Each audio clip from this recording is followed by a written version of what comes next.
दोस्तों आप देख रहे हैं सेकंड चैप्टर मुद्रा और बैंकिंग के 3 अंक के प्रश्न। इससे पहले 2 अंक के प्रश्न करा दिए गए हैं। चैप्टर 1 के 2, 3 और 5 अंकों के प्रश्न करा दिए गए। सारे चैप्टर्स अपलोड किए जा रहे हैं। देख लो, एक नज़र मार लेना एग्जाम में जाने से पहले। बाकी आपकी मर्जी है, देखो या मत देखो। चलिए स्टार्ट करते हैं। मेरा काम था, आपकी रिस्पॉन्सिबिलिटी थी कि मुझे कमेंट करें आपके लिए क्या डाला जाए। आपने कमेंट किया, मैं अवेलेबल करा रहा हूँ। इनको देख लीजिए, आपका शायद बहुत आसान पेपर होने वाला है अगर इन सभी प्रश्नों को देखते हैं तो। बाकी आपकी मर्जी है। इसमें हम जो है पेपर को भी देखेंगे, इंपॉर्टेंट क्वेश्चन भी देखेंगे, आंसर भी देखेंगे और सैंपल क्वेश्चन पेपर में जो क्वेश्चन पूछे गए हैं 3 अंक के, उसको भी यहाँ पे डाला गया है। इसका मतलब है कि आपको सैंपल क्वेश्चन पेपर्स नहीं पढ़ने पड़ेंगे अगर आप इन वीडियोस को देखते हैं। यहाँ पे है लघु उत्तरीय प्रश्न जो है आपका 3 अंकों के। पहला क्वेश्चन है इसमें, नगद साख तथा अधि वर्ष में क्या अंतर है। बहुत इंपॉर्टेंट क्वेश्चन है, ये क्वेश्चन पूछा जा चुका है पहले, ठीक है। तो यहाँ पे 4 पॉइंट्स में आप बता सकते हैं। 3 अंक का है तो 3 कम से कम अंतर आपको बताने हैं। तो यहाँ पे चारों आपको देख रहे हैं, यहाँ पे पॉइंट वाइज लिखे गए, इनको याद कर लेना, पढ़ लेना। यहाँ पढ़ने का मेरे पास समय नहीं है क्योंकि आपके सारे चैप्टर्स को सॉल्व कराने हैं। 2, 3 और 5 अंक के वीडियोस देने हैं, तो इस समय अभी ये समय प्रतिकूल नहीं है आपके नज़रिए से, और आपको ही याद करना है तो एक बार जरूर पढ़ लें। इससे पहले मैंने मॉडल पेपर में हर चीज़ को बारीकी से समझाया है। जिसने भी मॉडल पेपर देखा है उसने हर बार मेरे को कहा है कि सर आपने जो सॉल्यूशंस दिए हैं बहुत इजी लैंग्वेज है और इस तरह के सॉल्यूशंस कहीं भी हमें नहीं मिले। तो यहाँ पर उसी टाइप के आपको सॉल्यूशंस मिलेंगे जिसको आप आसानी से याद कर सकते हैं।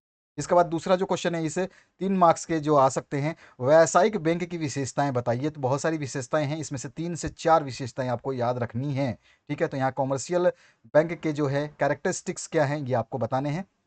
तो यहाँ पर जो है आप इसको देख सकते हैं, ठीक है। तो यहाँ पर 4, 5, 6 कैरेक्टरिस्टिक्स हैं, आप आराम से कोई भी 4 या 5 याद कर लीजिए।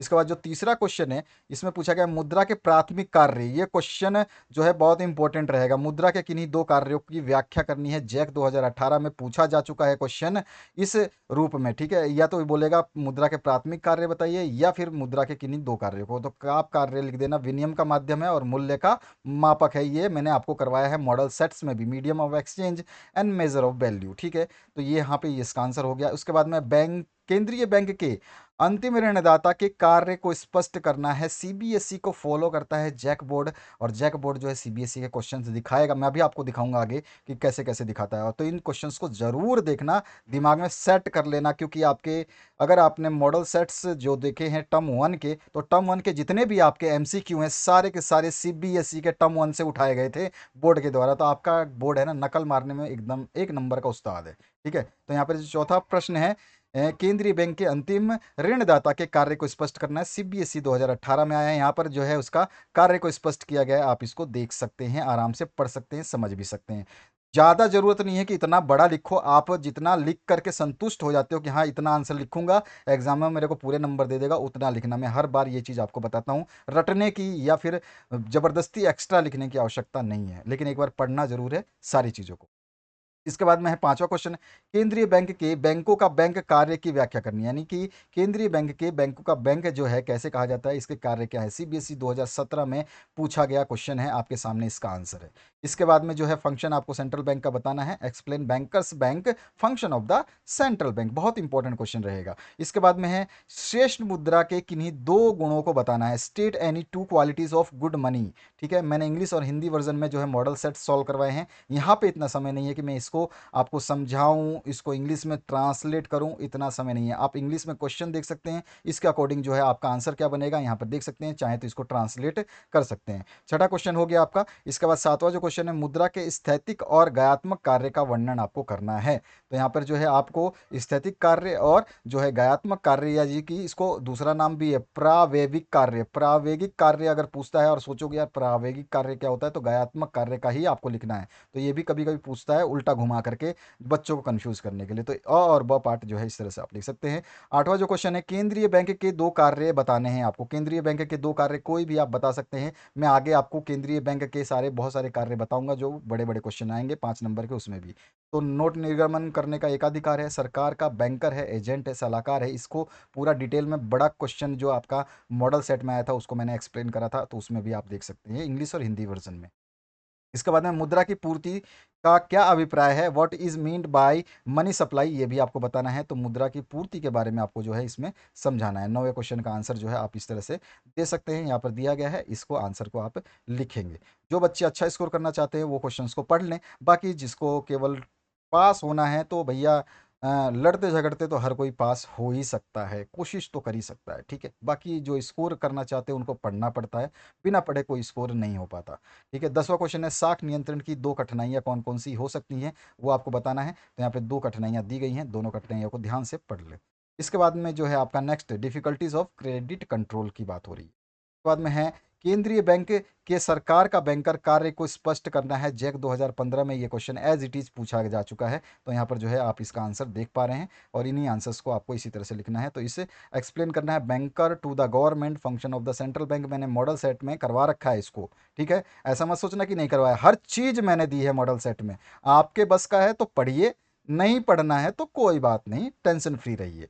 12वां क्वेश्चन जो है आपके सामने, साख गुणनांक की परिभाषा आपको देनी है। मल्टीप्लायर की डेफिनेशन मैं पहले भी दे चुका हूं बहुत ही इजी लैंग्वेज में, यहां पर भी वही इजी लैंग्वेज आपको देखने को मिलेगा। बैंकिंग प्रणाली की शाख निर्माण निर्माण क्षमता का जो है निर्धारण करने में इसकी क्या भूमिका है, सांख्यात्मक उदाहरण द्वारा आपको समझाना है। तो यहाँ पर इंग्लिश में लिखा है मल्टीप्लायर क्या होता है, क्रेडिट मल्टीप्लायर, और इसका रोल जो है क्रेडिट क्रिएशन में क्या होता है बैंकिंग सिस्टम के अंदर, और न्यूमेरिकल इलुस्ट्रेशन देना है आपको, यानी कि उदाहरण के साथ में इसको आपको समझा देना है। तो 2019 में सीबीएसई में पूछा गया, बहुत अच्छा क्वेश्चन है, और मैंने आपको ये जो है क्वेश्चन करवा रखा है। बस इसमें ये एक्स्ट्रा चीज़ है जो एग्जाम्पल पूछा गया, तो एग्जाम्पल आप यहाँ से देख सकते हैं। पूरा मॉडल सेट में ये क्वेश्चन मैंने दिया हुआ है और पूरा का पूरा समझाया है, एक एक वर्ड को समझाया है। मॉडल सेट जिसने देखा है वो संतुष्ट होगा अपने आप से कि हाँ उसने मॉडल सेट देखा, उसके सारे प्रश्न उसको याद हो गए हैं।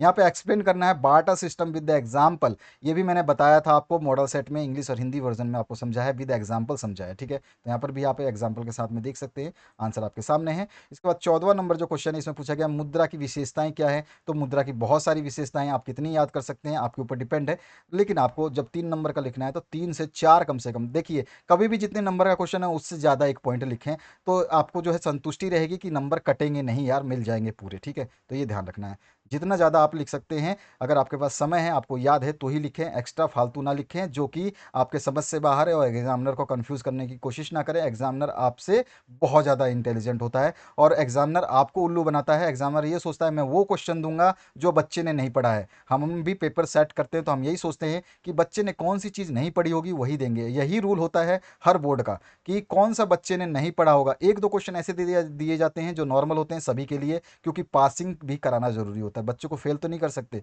तो कुछ क्वेश्चंस ऐसे दिए जाते हैं जिनको आप नॉर्मली कर सकते हो, कुछ क्वेश्चन ऐसे दिए जाते हैं जो बुक पढ़ता है या क्वेश्चंस को अटेम्प्ट करता है वही कर सकता है। सीबीएसई 2019 में पूछा गया है, भारतीय रिजर्व बैंक द्वारा साख नियंत्रण में रखने के लिए जो उपयोग की जाने वाली किन्हीं दो साधनों के बारे में बताना है। तो बैंक दर की नीति होती है, रेट पॉलिसी होती है, और दूसरा होता है ओपन मार्केट ऑपरेशंस, ठीक है। तो यहाँ पर दोनों को आप जो है आसानी से एक्सप्लेन कर सकते हैं। तो ये इसका आंसर है, आप देख सकते हैं। इसके बाद में आप ज़्यादा ना लिखें, जितना आपको समझा सकते हैं उतना ही लिखना है, ठीक है। 3 नंबर के क्वेश्चन के हिसाब से 3 नंबर का ही जो आंसर लिखना है। इसके बाद में है आपका व्यापारिक बैंकों के प्रमुख कार्यों का उल्लेख करना है। इसका भी हमने उल्लेख किया है मॉडल सेट में, देखो 2021-22 जैक में सैंपल क्वेश्चन में आ चुका है, जैक 2016 में पूछा जा चुका है, 16 का क्वेश्चन 2022 के सैंपल पेपर में दिया गया है, एग्जाम में भी आ सकता है, कोई बड़ी बात नहीं है। तो इसको दो तरह से पूछा जाएगा, व्यावसायिक बैंक के किन्हीं 3 कार्यों का उल्लेख करिए, या फिर व्यापारिक बैंक के प्रमुख कार्यों का बताइए। तो ये इसको भी मैं डिटेल में आपको बड़े क्वेश्चन में दे चुका हूँ, जैक मॉडल पेपर देखोगे उसमें मिलेगा, और 5 नंबर के जो क्वेश्चन पेपर्स मैं क्वेश्चंस डालूंगा उसमें भी आपको मिल जाएंगे। तो ये सारे के सारे काम हैं, इनमें से आप कितने याद कर पाते हैं आपकी मर्जी है। मैं तो कहूँगा सब कुछ याद करिए, ताकि कुछ भूल जाए अगर एग्जाम में तो बाकी आपके नंबर ना कट पाए, वो पॉइंट ना लिख पाए तो भी आपका काम चल जाए। उसके बाद में वाणिज्य बैंकों द्वारा साख निर्माण की प्रक्रिया की व्याख्या जो है, प्रोसेस ऑफ क्रेडिट क्रिएशन जो है कॉमर्शियल बैंक का कैसे होता है। सीबीएसई 2017 में जैक के सैंपल क्वेश्चन, मैंने कहा सीबीएसई को आपका बोर्ड बहुत फॉलो करता है, मैंने आपको 1000 बार बोला है, इस चीज़ को रट लीजिए, सीबीएसई के क्वेश्चन को छोड़ना नहीं है। इसको देखो 2017 में आया, उसने उठा करके सैंपल पेपर 2022 में दे दिया है, तो सीबीएसई को हमेशा फॉलो करता है। टर्म 1 के जितने भी क्वेश्चन है ना, सारा सीबीएसई से लिया गया है, मैंने पूरा का पूरा निचोड़ देखा है उसमें।